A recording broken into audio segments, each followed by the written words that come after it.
Ja järgmisena kutsun siis lavale paneeldiskussiooni Kadi Pärnits, Madle Lippus, Ain-Alar Juhanson ja Tiit Terik.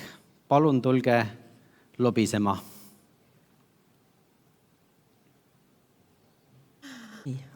Ma istun kuhugi siis. Nii me siit tuleme. Me lepime kokku, teeme koostööd.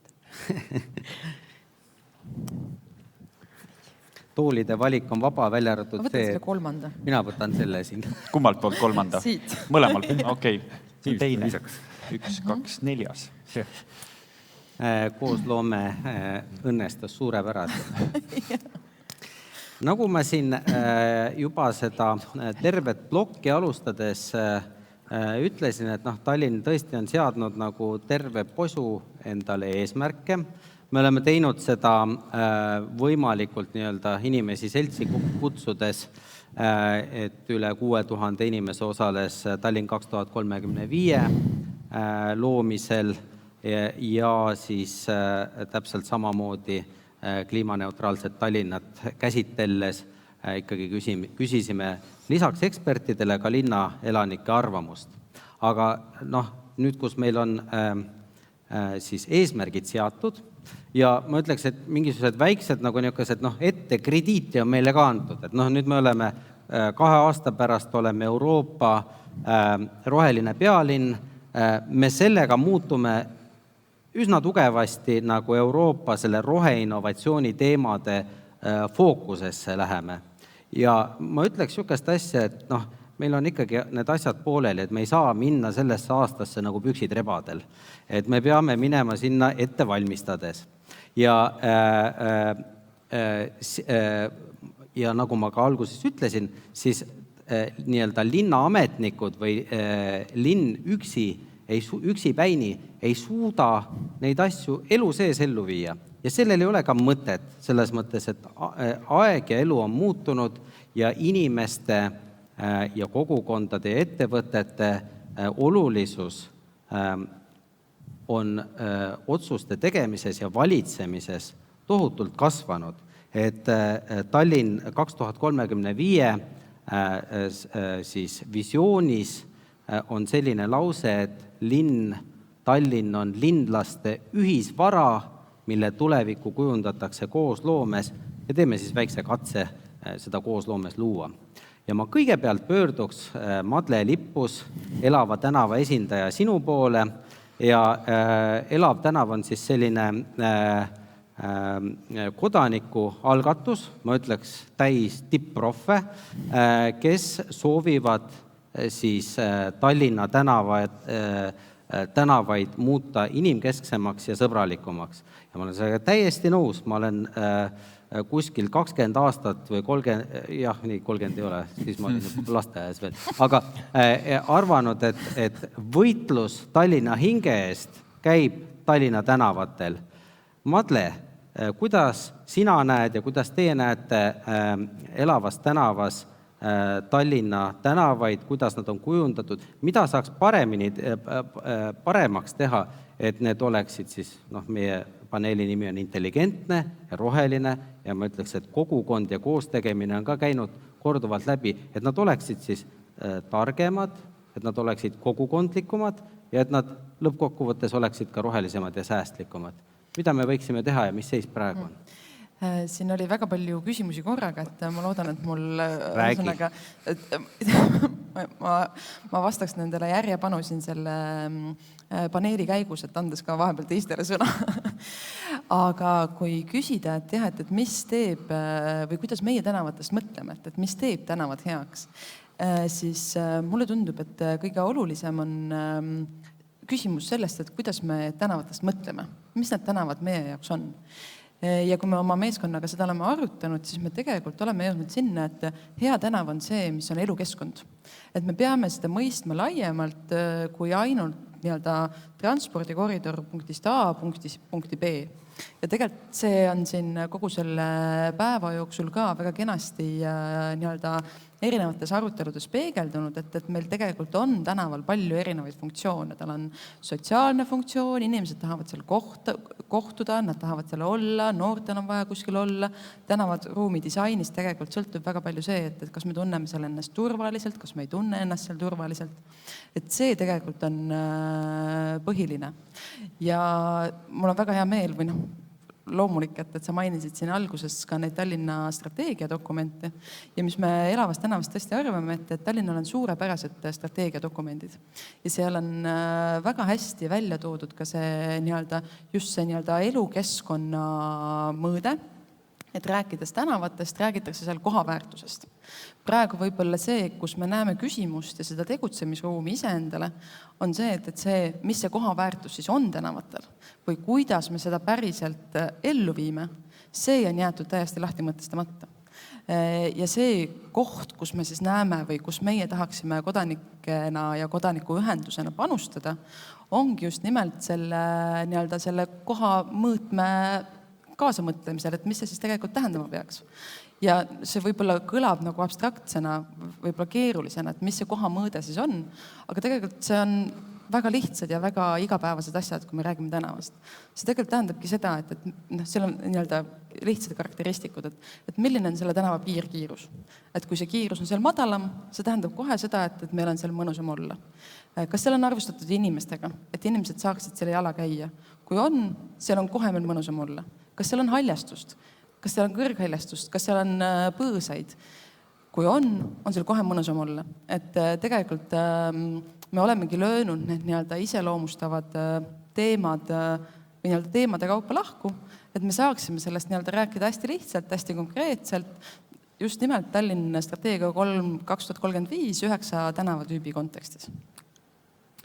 Aitüma, et olles olnud ise ka käsimootoris selle Tallinn 2035-ga, et meie mõtteliin oli kuidagi sarnane, et ilmselt see kuidagi niimoodi lähebki. Aga lähme siis kohe edasi ja nagu Monty Pythonis öeldi, et now for something completely different, aga samas siiski natukene sama asi ka. Tänavate kasutus. Ain-Alar Johanson, tõeline raudmees, on toonud Eestisse ja Euroopasse, oleme ka eurooplastena uhked selle üle, tõeliselt uhke siis võistlussarja Ironman Tallinn ja ma ütlen lihtsalt ise, et minu meelest on see Ironmani võistlus, see tõeline autovaba päev. Ma küll ise ei ole Ironman, aga ma siis küll võtan oma ratta ja lähen sõidan rahulikel autovabadel tänavatel ringi ja selle olete teie teinud võimalikuks. Ma küsiks siis, nagu ma Madlegi käest küsis, mitu küsimust kohe korraga. Et üks asi on see, et ürituskorraldajana te olete võtnud endale raske ja siis sellise kindlasti asjatamist vajava ülesande teha see võimalikult rohelise ja puhtana, võimalikult jäätmevabana, et kuidas see teil õnnestub. Ja siis teine küsimus, et teil tuleb tohutult ja hästi paljudest erinevatest riikidest külalisi, et kuidas nemad Tallinnat näevad ja milline on see vastuvõtt neile siin? Aitäh. Tõepoolest, Ironman Tallinn on leidnud selle 4 aastaga, mis ta toimunud on, olulisi koha nii Eesti huviliste asjaarmastajate kui ka pealtvaatajate seas, kui ka rahvusvahelist tähelepanu palju saanud. Ja mul on selle üle väga hea meel, sest aeg on näidanud, et väliskülalised ikkagi teevad oma reisiotsuse mitte pelgalt ainult vaatamisväärsuse, vaid nad ikkagi otsivad elamusi. Ja sport, kultuur üldse pakubki neid elamusi, et õnneks Tallinnas juhtub ja neid sündmusi toimub. Ja ma arvan, et see on üks oluline märk, miks inimene või siis väliskodanik või väliskülaline meil üldse külla tuleb. Me tõepoolest oma võistlusega oleme circa 80% rahvusvaheliste osalejate poolt siis täidetud, mis tähendab seda, et ennekõike rahvusvaheline osaleja, kes siia tuleb. Ja nende tagasisidet me iga kord küsime ja selle pealt ka oma järgmisi otsuseid teeme võistluse kujundamise ja kõige muu poolest.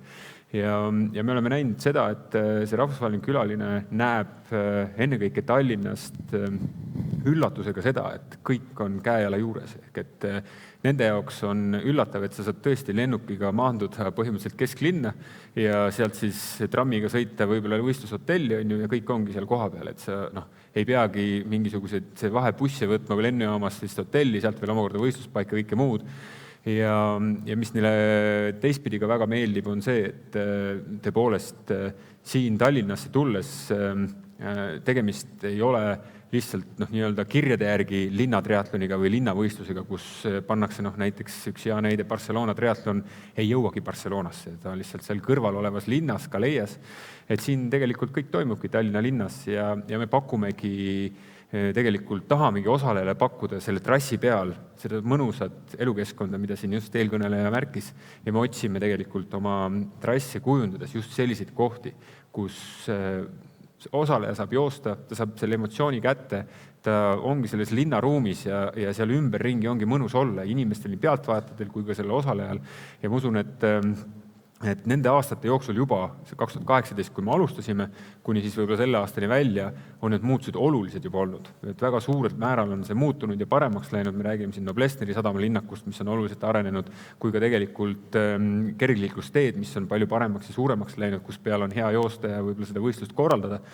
Et see kõik on hästi mõjunud ja väliskülaliste poolt väga hästi vastu võetud. Et selle poolt ma usun, et see areng veel jätkub ja kindlasti jätkub ja niimoodi läbi rahvusvahelise sündmuse viia seda kogemust või seda elamust või seda, mismoodi see tänav välja näeb või mismoodi see keskkond on väga hea viia just selle rahvusvahelise kogukonnani. Mis puudutab seda nii-öelda rohevaadet meie sündmustel Ironman Tallinnal, siis me oleme sellega päris kurjalt vaeva näinud. Et teadupärast Tallinna linna nii-öelda avalike ürituste tingimustes on ka need väga ilusti sees, mis on väga tore ja väga hästi. Küll aga me vahest takerdume erinevate nii-öelda koostöö raames, et on see siis prügikäitleja või siis on see siis nii-öelda siis mõne partneri puhul, kes peab meile näiteks siis toitu pakkuma, sest teadupärast meil tuleb kokku circa 4000 osalejat, kes kõik tahavad süüa, juua ja ka võistluskäigus tarbivad nii-öelda siis nii-öelda süüa jooki ja seda kõike pakkuda selliselt, et me võimalikult vähe prügi toodaksime, et see oleks võimalikult keskkonnasõbralik, siis jah, me oleme suure sammu edasi läinud. Näiteks meil sündmusel prügi sorteeritakse juba 3. aastat nii võistluskeskuses kui ka joogipunktides, kus inimene siis võistluskäigus saab oma joogi, siis sealt kogu prügi korjatakse kokku, see sorteeritakse, viiakse ära täpselt nii nagu kord ja kohus. Küll aga me oleme liikumas ja proovime koos siis Ironman sarjaga, kes siis meile selle loa võistluse korraldamiseks annab, kes annab ka standardid ette, mille alusel võistlused toimuma peavad, jõuda sinnamaani, et see ongi jälle ühiskondlik või kokkuleppega võistlejatega omavahel, et näiteks, et selle asemel, et pakkuda joogipunkti traditsioonilises mõttes, kus on söök laua peal, antakse siis ühekordses pakendis mingisugune toit, mis ju omakorda tekitab jällegi prügi, vaid hoopis teha seda selliselt, et osaleja ise paneb oma selle paketi kokku ja ta saab oma selle paketi, nii nagu võib-olla lennukitoiduna tellitud oma spetsiaalse paketi konkreetses punktis. Ja me oleme sellega aasta otsa vaeva näinud. Me loodame, et lähitulevikus me jõuame selle sammu teha, et see standard jõuaks nagu kogu sarja ja seeläbi ka siis meile. Et ma usun, et see annaks väga palju juurde kogu selle nii-öelda prügimajanduse ja rohelise mõtlemise nii-öelda juurutamise osas. Lisaks, mida me oleme teinud, on koostöö siis elektritõukeratastega. Just selles vallas, et terve see võistlusnädal meie tiim ei liigu autoga, vaid liigub elektritõukeratastega ja meil on soov jõuda sinnamaani, et järgmisest aastast ka võistluse ametlik transport oleks elektriautod, et nad ei kasutaks enam nii-öelda siis traditsioonilisi autosi koos traditsioonilise küttega, vaid et me saaksime nii-öelda juurutada just seda rohelist mõtlemist ja vaadet. Väga peen, et see, ma kujutan ette, on teistele ürituskorraldajatele ka eeskujuks. Kas ma saan õigesti aru, et kui visata ratta pealt mingisugune tuutu maha, siis selle eest saab minuti juurde või? Ei, sellest ei saa minut, sellest saab disklahvi. Disklahvi, meil on lihtsalt? hästi konkreetne, et kui meil on olemas võistluse ajal prahiala, mis on joogipunkti juures, kui sellest väljaspool nii-öelda selle inglise keeles on littering ehk et viskad prahti maha, pudeli maha, ükskõik mida, siis sellel on automaatselt disklav. Reeglid on kohe selged ja ilmselt üsna vähe rikutakse neid. See on, kuna inimene valmistub selleks aasta otsa, Ironmani distants on enese ületus päris suurelt, siis nad püüavad ikkagi väga selgeks teha endale, mida nad tohivad teha, mida ei tohi teha. Ja tänu sellele ilmselt on ka meie tänavad ja võistlusjärgselt meie tänavad ja teed ka palju puhtamad kui võib-olla mõnel teise spordivõistluse järgselt. Imeline. Kadi, te olete Ülemiste City's teinud sellise, ma ei tea, mis substantse need tegelased seal nendest tšehhides jõid, aga mingisuguseid legende ma olen kuulnud. Te olete teinud totaalse sükese regeneratsiooni ühes kinnises tehase alal. Ja selle aja jooksul, ma kujutan ette, et midagi muud kui muutust polegi näinud, aga ja kui nüüd siis niimoodi nagu siiamaani on väga loogiline olnud, et see muutus on kogu aeg nagu 90-ndatel oli euroremont, siis nüüd on olnud digiinnovatsioon. Ma kujutan ette, et mingisugune 2-3 viimase aasta jooksul on digi muutunud. Digi on nähtamatu ja me räägime rohkem ökoinnovatsioonist. Et kas see on teie vaatest niimoodi ja kuidas siis Ülemiste City ökoinnovatsiooni suhestub, mida te teete? Tere päevast ja suur tänu sellist üritust nagu visioonipäev korraldamast juba mitmeid aastaid. Et mis nüüd puudutab Ülemistet, et kes ei tea, mis Ülemiste City on, et Ülemiste City on, et suhestuda linna kui tervikuga.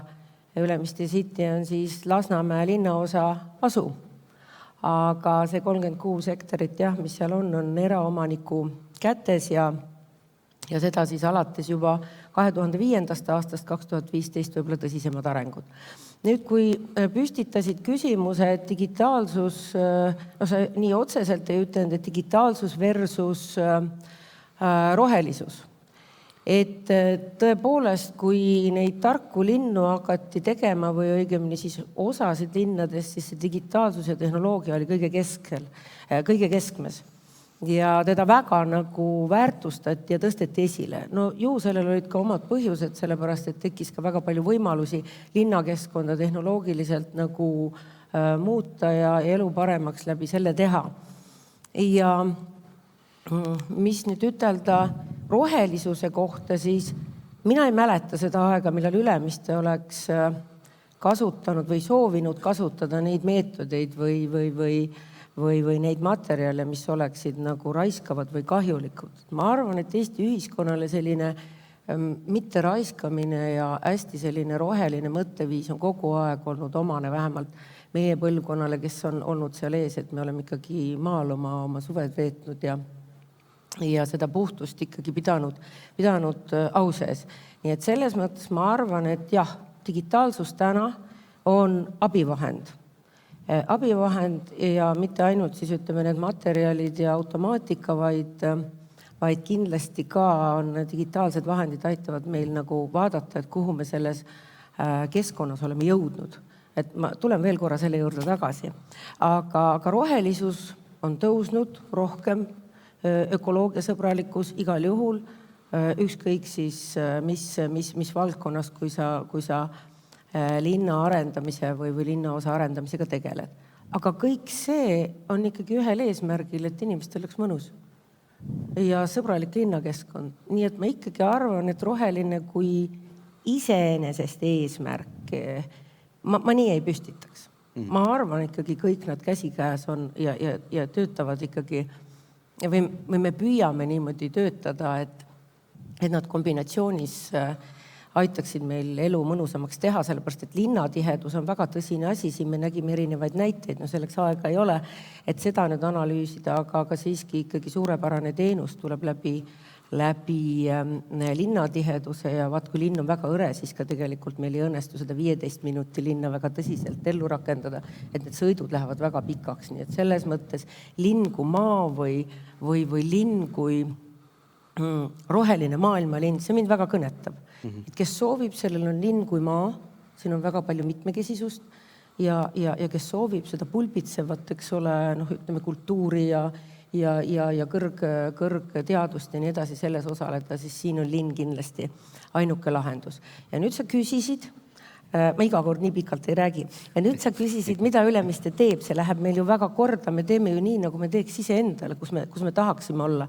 Et siis tõepoolest me oleme sellise radari koostanud, et talendist lähtuvalt, üks on siis meie inimene või mujalt tulnud, me näeme juba 5. või 6. aastat, kuhu me keskkonnamajanduse teenuse ja kogukonnaga, kuhu me liigume. Meil on kuskil 145 kvaliteediindikaatorit, see tähendab teadus- ja haridusega väga tugevat koostööd. See on see, mida tegelikult ka Tallinna linn dashboardiga praegu liigub digiteenistuse kaudu. Et ma mõtlen siin, et meil on nii vinged eesmärgid siin, 80% vähendada fossiilseid kütuseid transpordiks aastast 2035. Kuidas me seda teeme? Ja kus maal me oleme? Ja mis on mõjunud? Ja digitaalsus on ju selles mõttes, et mitte ainult me ei vaata tegijaid, vaid me vaatame kogu kogukonda, see on võimalus kogukonda kaasata. Kuidas sa tahad? Et näed, me oleme nendes näitajates, mis me oleme kokku leppinud koos, jõudnud sinnani, mida me teeme. Nii et selles mõttes ma mõtlen, et see radar on kindlasti keskkonna mõttes hästi suuri väljakutseid tekitav ja võiks olla eeskujuks. Me oleme sättinud endale eesmärgid nii puhas tervislik keskkond, keskkonnasõbralik hoonestus ja muidugi rohealade kasutamine ja viimane, see on siis taaskasutus ja jagamismajandus. Ja võib-olla 3 näidet, et see ei jääks nii abstraktseks, et me oleme kindlalt seisukohal, et LED-majad ehk LED-sertifikaat on see, mis on keskkonnasõbralikum valik täna, kui me räägime hoonetest. Ja kui me vaatame, et 32 pream ja LED-majadest asub Ülemistes 11, siis juba selle pealt me hoiame tegelikult aastas Pärnu linna suuruse ööpäeva joogivee kokku. Ainult selle, ütleme, valikuga. Muidugi küsida, kas see on väga kallis, ei, see ei ole väga kallis, aga see nõuab tööd. Teine näide, need samad karbid, need toidukarbid ja kogu see lugu. Sa teate, et Ülemiste City's me saame aastas toidukarpe 13-korruselise maja täie.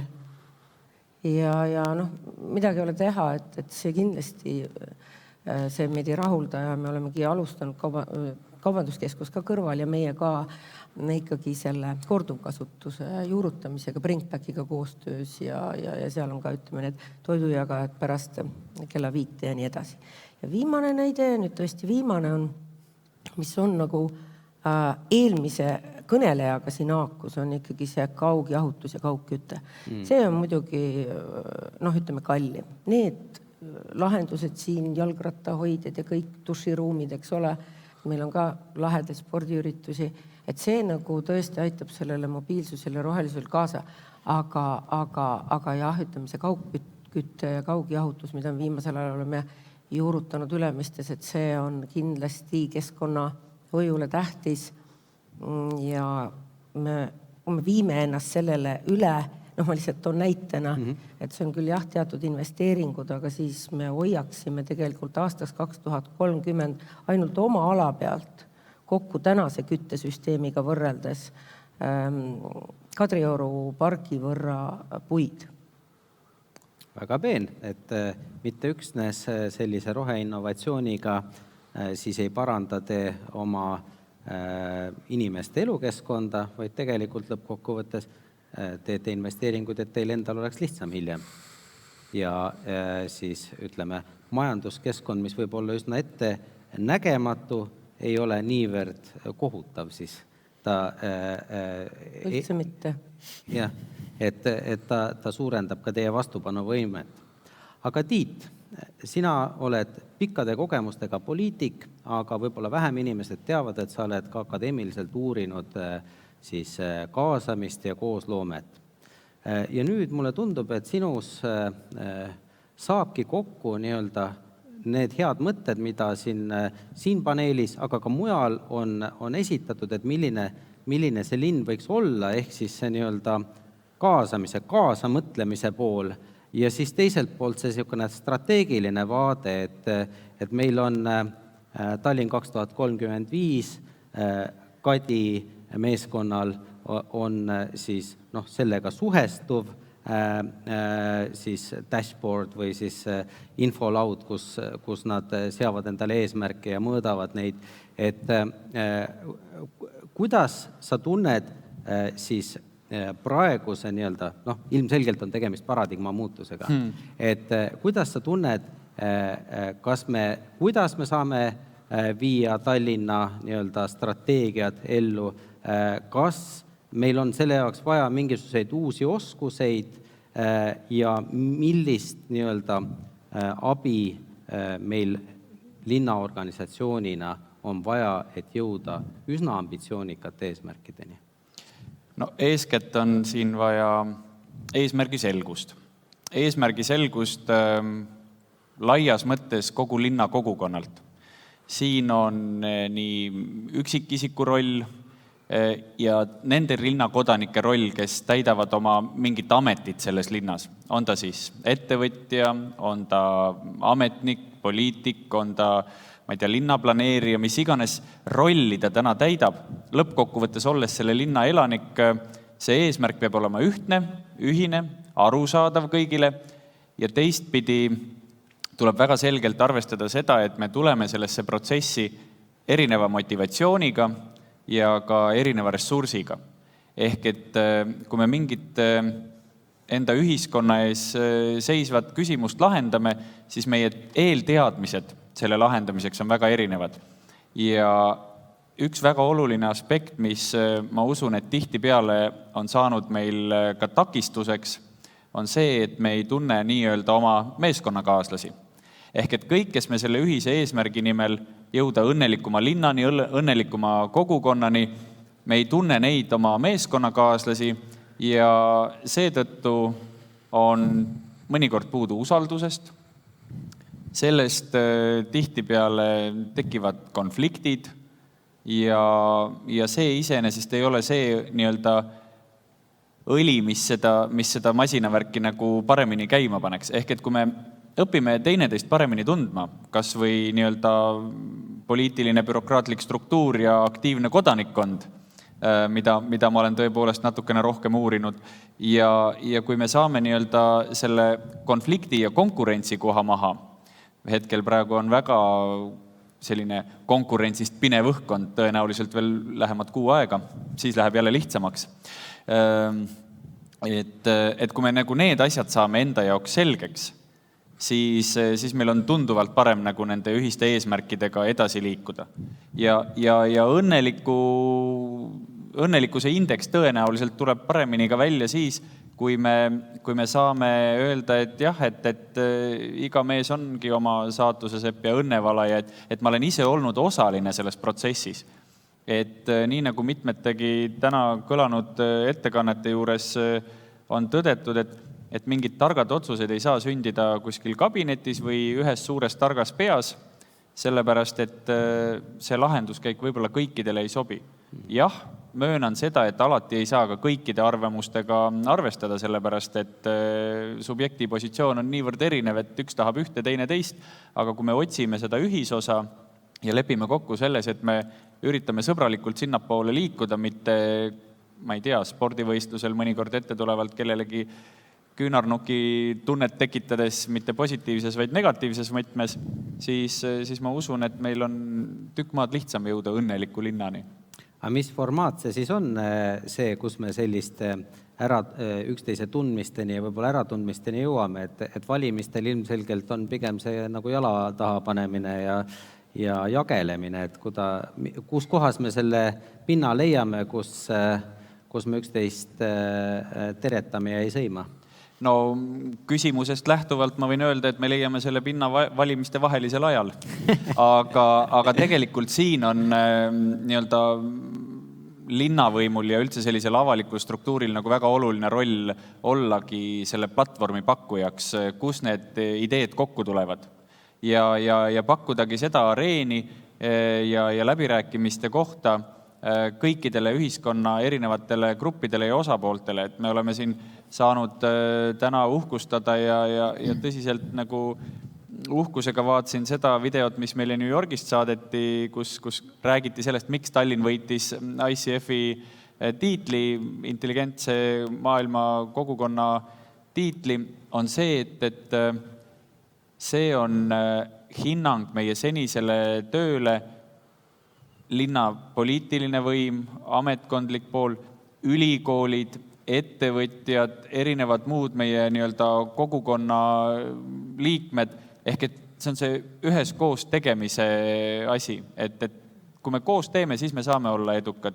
Kui me üksinda teeme, jah, me võib-olla mingites asjades jõuame eesmärgini, aga kui õnnelik see lõpptulemus on või ka see protsess, mõnikord ma tunnistan koos valitsemise teemadel rääkides, no võib olla päris valulik ja mitte eriti õnnelikuks tegev ja ma usun, et seda nii mõlemalt poolt, et tõenäoliselt aktiivsetel asumiseltside inimestel kui ka ametnikel, poliitikutel on neid kokkupõrkekohti siin kirjeldada küll, aga kui me jääme nendesse isiklikesse traumadesse kinni, ma arvan, et ega siis asi võib-olla paremaks ei lähe. No siin minu meelest on siis juba nii-öelda 2 arenguhüpet või paradigmaatilist nihet, et esiteks Tallinn nüüdsest siis täidab oma strateegiadokumente ja teine on siis minu meelest veelgi olulisem, mille Tiit välja tõi, on see, et tegelikult linnaorganisatsioon ei mõtle ainult siis iseenda naba peale ja oma eesmärkide peale, vaid see nii-öelda kogukond, kes neid eesmärkidele on oodatud kaasa aitama, on palju laiem ja minu meelest see on väga oluline nii-öelda mõttenihe. Aga ma siis küsiks nii-öelda praktika poole pealt, et Madle, teie siis suhtlete tegelikult linnavalitsusega, minu heade kolleegidega, et kuidas hindad seda nii-öelda selle kaasarääkimise igapäeva ja kas on ka head vilja kandnud see või ootuspärast vilja? Eks see sõltub sellest, kellega ja millest sa konkreetsemalt täpselt räägid, eks. Aga võib-olla siin korra tagasi tulles Tiidu nii-öelda välja toodud punktidele, et ma olen väga nõus sellega, et oluline on kõigepealt eesmärkides kokku leppida, et siis me saame nagu ühiselt aru, et kuhu me liigume. Ja mis mulle väga meeldib, on see, et tõesti me oleme minu arust väga palju tööd teinud nende eesmärkide seadmisel, et ka mina tõesti osalesin tunde ja tunde selle Tallinna strateegia 2035 kokkuleppimisel ja ma arvan, et suures plaanis on see saanud üks väga hea dokument. Aga nüüd ongi see nii-öelda keeruline koht minu arust või, et kus on, mida on alati keerulisem teha, kui häid plaane kokku panna, sellepärast neid häid mõtteid on meil ju palju. Et küsimus on selles, et kuidas seda ellu viia. Et tegelikult praegu me selle strateegia 2035-ga oleme ka seal, kus ta on meil olemas, aga meil ei ole talle tegelikult rakenduskava. Meil ei ole ka valdkondlikuid strateegiaid ega valdkondlikke rakenduskavasid. Et aga tegelikult on need kohad, kus me peame neid nii-öelda väiksemaid kokkuleppeid tegema ja tegelikult aru saama, et kuidas me praktikas nende eesmärkideni jõuame. Et mul nii-öelda kodanikkonna poole pealt ongi see kõige suurem mure, et kuidas me saaksime need väga head eesmärgid viia praktikasse. Ja me peame tegelikult hakkama selle suunas tööd tegema juba nüüd, et kui see eesmärk meil sinna jõuda on 2035 on ju, tegelikult roheline pealinn oleme juba 2023, et me nii-öelda, meie tahame sinnapoole liikuma hakata juba kohe, et ja oleme nii-öelda valmis, näeme neid kohti, kus tuleks tegutsema hakata ja tõesti, ma olen väga nõus selles mõttes Mihkliga, et meie siin kodanikkonnana saame lihtsalt teha mingi osa sellest, me saame teha nii-öelda, kuidas me elava tänavaga mõtestame oma tegevust, on see, et meie olemegi need nii-öelda algatuse, meie tugevus on selles, et me oskame algatada arutelusid, me oskame küsida küsimusi, me oskame kaasata inimesi ja me tahame tegelikult tuuagi, meie eesmärk ongi tekitada seda dialoogi erinevate osapoolte vahel. Et ma tõesti praegu juba igapäevaselt suhtlen Mihkli kolleegidega, ma suhtlen asumiseltsidega, et mõeldagi kõik koos välja, kuidas me saaksime selle 2035 tööle ja meie konkreetne soov praegu ongi siis tegeleda tänavaruumiga ja mõeldagi, et kuidas me tegelikult ja mis on nagu kus siit ka eelnevalt välja tulnud on väga suur nii-öelda liikuvus ja mõnus tänavaruum on tegelikult meie väga suur komistuskivi. Ja selleks, et me saaksime selle tööle, meil on tõesti vaja kaasata kõiki osapooli. Et tänavaruum arvestaks erinevat tüüpi liikujatega. Et kui mõeldagi, et mis minu jaoks tänavaruumi puhul on kõige suurem probleem võib-olla ja kui siin lähtuda sellest ühest sõnast siin pealkirjas, et intelligentne, et siis siin ma nii-öelda, kuhu mul mõte liikus, oli sarnane siin Peter Pedakule, et oluline on see, et ma siin ei mõtle, ma saan aru, et siin üldiselt on see nii-öelda, me räägime tehnoloogiast, aga mina tegelikult ei mõtle seda kui nii-öelda tehnoloogilises võtmes, vaid pigem see, et me võiksime tõesti teha mõistlikke asju ja me võiksime nii-öelda teha neid võib-olla võimalikult väikeste pingutustega. Jah. Noh, jagatud mure on pool mure, et ma ütlen, et mina ja mu kolleegid muretseme täpselt selle sama asja pärast, et kuidas tegelikult need asjad ellu viia, nii et ülihea meel on, et teie mõtlete kaasa ja ma tean, et te ei ole ka ainukesed, kes kaasa mõtlevad sellele, kuidas neid ühiseid eesmärke ellu viia. Aga küsiksin siis sinu käest, Ain-Alar, et kuidas, üldiselt on ikkagi nagu eestlane esimesena vibutab nagu rusikat, on ju, et kui te olete nagu tänavaid kinni pannud ja tegelikult pakkunud seda nagu teistsugust kasutusviisi tänavatele ja ma tean, et see nii-öelda koostöö kogukonnaga on teile väga oluline, et kuidas teil siis nii-öelda see koostöö sujunud on ja kas te olete sellest midagi õppinud siis? Jaa, nagu ikka, õpime ju kogu elu. 2018 esimest korda Ironman Tallinnat korraldades olid väga valusad hetked, kus ei osanud ette aimata kogukondade huve ja ei osanud ka kellegiga suhelda, sest ei teadnud, kus otsast, mis kogukond ja kes kelle eest räägib. Aga õnneks nüüd 4 aastat hiljem selle aasta sündmust ja selle kogemust kirjeldades, siis tõepoolest me oleme proovinud ennekõike lähtuda enne nii-öelda liikluse sulgemist või siis võistlusega kuhugi piirkonda tulles ikkagi suhelda kohaliku kogukonnaga ja sealt kaudu võib-olla kaasata neid inimesi kas siis võistluse korraldamisse või siis vähemasti võistluse planeerimisse ehk et aru saada selle konkreetse kogukonna liikumisvajadustest ja probleemidest, mis võib-olla eelmiste aastatega välja on tulnud ja muutnud selles osas ka oluliselt võistlustrassi sel aastal. Ja ma võin tunnistama, et see on töötanud ja on seni väga hästi töötanud. Me oleme teinud tegelikult eraldi veel niisuguse lüüsisüsteemi, mis annab inimestele liikumise vabaduse ja vaatamata sellele, et me niisuguseid pingutusi teeme, siis tõepoolest meediast võib lugeda, et Ironman Tallinn tuleb ja Tallinna linn on kinni.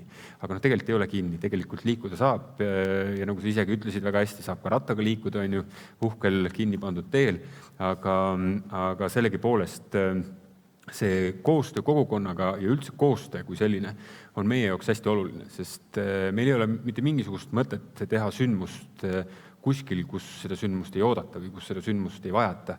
See ikkagi on koos tegemise vorm ja viis ja nii nagu selle sündmuse enda majandusmõju, mis ju tegelikult ulatub Eesti riigile ja meie seda tegelikult ju ei näe, see on peaaegu 10 miljonit eurot, mis tuleb tänu väliskülalistele Eestisse ja selle 2 nädala jooksul siin samas Harjumaal ja Tallinnas laiali jaguneb, siis see ongi ühine väärtus, mida me loome ja ma usun, et sellised sündmused, on see siis spordisündmus või kultuurisündmus, mis iganes ta on, kui ta on hästi tehtud, läbimõeldud tehtud ja kogukonda kaasatud, siis on nad ka edukad ja annavad selle õnneliku linna tunde ka. Lahe, siis ka korraldajana, jah? Absoluutselt. See parandab. Kadi, ma julgeks öelda, et sinu eestveetav ettevõte ainult osaliselt või piirkond ainult osaliselt siis konkureerib meie kohalike teiste nii-öelda piirkondade ja kinnisvaraarendajatega ja te olete väga selgelt nii-öelda konkureerite maailmas, Euroopas ja maailmas. Ja see tähendab seda, et te peate oma seda inimest, kes sinna tulla võiks, päris hästi tundma ja need inimesed on siis need, keda nimetatakse ilma irooniata, vaid täiesti sirgjooneliselt talentideks. kes oskavad praeguses majandusstruktuuris olulisi asju ja siis teenivad selle eest enamasti ka päris head raha. Et mida sellised inimesed soovivad ja kuidas teie katsute Ülemiste City's vastu tulla nende soovidele ja kuidas Tallinn võiks tulla? Aitäh, väga hea küsimus, et see konkurents mitte ainult Ülemistel või Tallinnas loomulikult on globaalne ja see võitlus nii-öelda investeeringute ja ka rahvusvaheliste talentide eest on karm. Ja tegelikult me ei räägi ainult ju nendest inimestest, kes tulevad mujalt, vaid tegelikult me räägime endast ka, enda lastest, et neil oleks põnevaid ja mõnusaid kohti, kus töötada ja head palka. Et me tunneme neid hästi, tegelikult kogu kogukond on ju aastate pikku arenenud ja me räägime kogukonnaga, meil on see hästi oluline ja kogu radar tegelikult saigi sellest alguse, et mis on talendile oluline. Ükskõik siis, mis rahvusest ta on. Ja mis tal on oluline? Tegelikult tal on väga sarnased asjad olulised, mis meilegi on olulised. Ma võib-olla ühe asja tõstaksin üles või kaks. Üks on kindlasti puhas õhk ja vaikus. Sest me konkureerime linnadega, kus see nii ei ole. Et me peame Ülemistes ka mõõtma ja väga hindame, et Tallinn mõõdab, et sa saad ütelda, et kus sa nagu globaalses konkurentsis sellega oled. Me jõuame keskkonnani jälle välja. Ja teine asi kindlasti on ikkagi selline turvalisus igatepidi ja sealhulgas ka muidugi liikumisega seonduv. Et siin me üksinda muidugi pilli ei puhu, siin on Tallinnaga väga oluline koostöö vaja sel teemal, nii nagu kõikidel teistelgi kogukondadel ja see ei ole kerge, et ma nõustun. Nii et selles mõttes üha enam on hakanud talendid küsima ka keskkonnahoidu, kuidas te sellesse suhtute, kuidas te prügi sorteerite, kas kogu kogukond on kaasatud, milline süsteem teil on loodud, juhtnöörid alates sellest ja prügikastidest. Ja meid on väga palju kritiseeritud, et mis talendikeskus see Tallinn on, et teil on 8 months lörts. Et pingutage, mõtelge, et selles mõttes just ütleme selle siserohelisuse ja täna rohealade tööle panemine on tööle panemine selles mõttes, nad ei oleks asjata, vaid nii nagu kogukond soovib, et seda me teeme ja jälgime. Mis Tallinna linnast nüüd rääkida, et tõepoolest, et kui investorid on ju väga erinevad ja ma olen nõus, et kõigi käest ei saa sama nõuda. Nii nagu ei saa nõuda võib-olla majaka kogukonnalt sama, mis süda tänava kogukonnalt, eks ole. Et nad on erinevad. Aga siiski, et kui me panustame, ütleme nüüd sinna siserohelisusse, eks, ja ka ütleme see Rail Balticu juurde, mida me sooviksime teha siukse Green Toweri, et kui me sinna teeksime siukse tõelise siukse rohelise etaloni, kes ise toodab elektrit ja vertikaalhaljastused ja ütleme rohelised katused, et seda ka nagu tunnustatakse, et ma tean, et Riia on siin kaugemale juba läinud. Järsku seletad linnarahvale, mis asi on siserohelus ja mis on vertikaalhaljastus? Võib-olla on võõrad sõnad. Ja kirjalt, et Alma Majas me esimest korda proovime siis seda, et meil oleks sisemine botaanikaaed, et see looduslik nii-öelda kordumatu muster, et meil on arhitektuuriga seda väga keeruline nagu kopeerida. Et seda on inimesel vaja, seepärast meil ei ole roheline väga paljudel aegadel, kuusul palju just kuuski ei ole, aga meil seal kandis ei ole. Ja meil ei ole maaga seotud haljastust ju võimalik kiirelt ja kohe teha. Et selles mõttes see on nagu sisehaljastus. Et seda nagu mitte ainult, et sul on palmipott nurgas, aga väga tõsiselt teha. Vertikaalhaljastus, seda ei ole Eestis seni tehtud ja tegelikult tehakse kõrgeid maju ja nad ei ole väga keskkonnahoidlikud. Et tegelikult tuleks ka need nõuded palju nagu täpsemalt panna ja vertikaalhaljastus on küll kallis, aga tahaks teha ikkagi midagi kihvti. Vertikaalhaljastuse puhul väheneb sul ju jahutuse ja küttevajadus või? Jaa, et seal on hästi palju asju, et ta peab olema jätkusuutlik energeetilises mõttes, aga vertikaalhaljastus on nii, et ikkagi siin on topeltfassaad ja seal on võimalik meie kliimas teha rohelist välisseina. Et see, kes ütleb, et teeme välisseina rohelist meie kliimas, see ei ole, me ei jõua sellega kaugele. Nii et jah, et linn võiks innovatsiooni toetada. Üks konkreetne asi, mis meil on järjest enam tulnud pähe, on ikkagi detailplaneeringute ja transpordi suurem ühendamine, ehk kui mitte ütelda, et nad võiksid olla ühes peres. Järjest enam, kui vaadata teisi linnu ja meie probleeme, seepärast areng on ikka järjest enam liikuvuses kinni. Absoluutselt ja nagu siin ka varem tõdeti, ei ole see liikuvus mitte asi iseeneses, vaid ta on punutud meie igapäevasesse elusse. Ma diskrimineerin siin Tiit natukene, annan sulle kohe sõna, aga kõigepealt ma küsiks teilt kõigilt siis lühidalt, meil on 1 minut jäänud, et mis te rohepöörde puhul on palju räägitud isiklikust eeskujust, et mis te oma elus olete niimoodi päris teadlikult kohe mõelnud ja teinud niimoodi, et lühidalt järsku, Ain-Alar, sina alustad, et mida te teete rohelisemalt kui varem?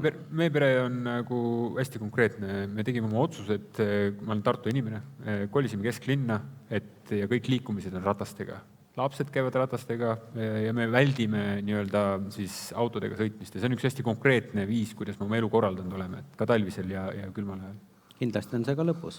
Madle? Jah, mul täpselt sama lugu, et nii ise kui lapsed liigume ainult ratastega, et võib-olla see ongi kõige olulisem muutus. Ja kindlasti tegelikult ka tarbimise vähendamine, et see, kui tähelepanelikud ja teadlikud lapsed on sellest, et näiteks toitu ära ei visata. Ma ei saa midagi kodus ära visata, mul kohe seal väiksed politseinikud tulevad ja ütlevad, et oot. Väga lahe. Tiit? Tuleb tunnistada, et samuti liikumise küsimus. Ma olen mitte niivõrd oma töökäike tehes rattaga, aga pigem jalgsi liikudes ja minust on saanud taaskord suur trammisõber. Tramm meeldib mulle meie ühistranspordiliikidest kõige rohkem, võib-olla see, et ta katab minu liikumistrajektoori paari peatuse vahega. Aga kus selles mõttes on veel arenguruumi iseenda jaoks mõeldes, prügi sorteerimise osas, et suures piiris saab juba konteinerite igasse lahtrisse panna. Ma arvan, et kui sinna see bioosa veel juurde tuleb protsentuaalselt, siis läheb nagu paremaks, aga liikumist on. Mis siin on vaja, on tõenäoliselt sellist üleüldist hoiakut kogu ühiskonnas, et aru saada, nii nagu ma ennem rääkisin muudest asjadest ka, et me saame aru, et mis see eesmärk nagu ühiselt on. Õnneks on teema läinud väga tugevasti käima. Kadi, kuidas sina ja teie pere võtab? Nii, et mina maalapsena prügi sorteerimist kunagi mäletasin, vahepeal läksime lohakaks, päris ausalt.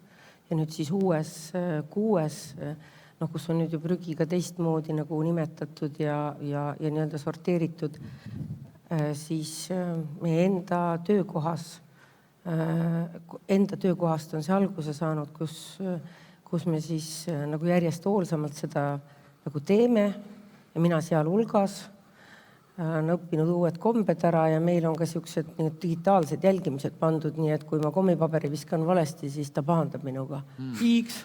Jah, see oli nali, ei ole, aga üldiselt et seda vaadatakse, et kas see õnnestub ja saad disklahvi kohe selle lõpparve. Jah. Kena, suurepärane, aitäh teile, tänan kõiki paneliste.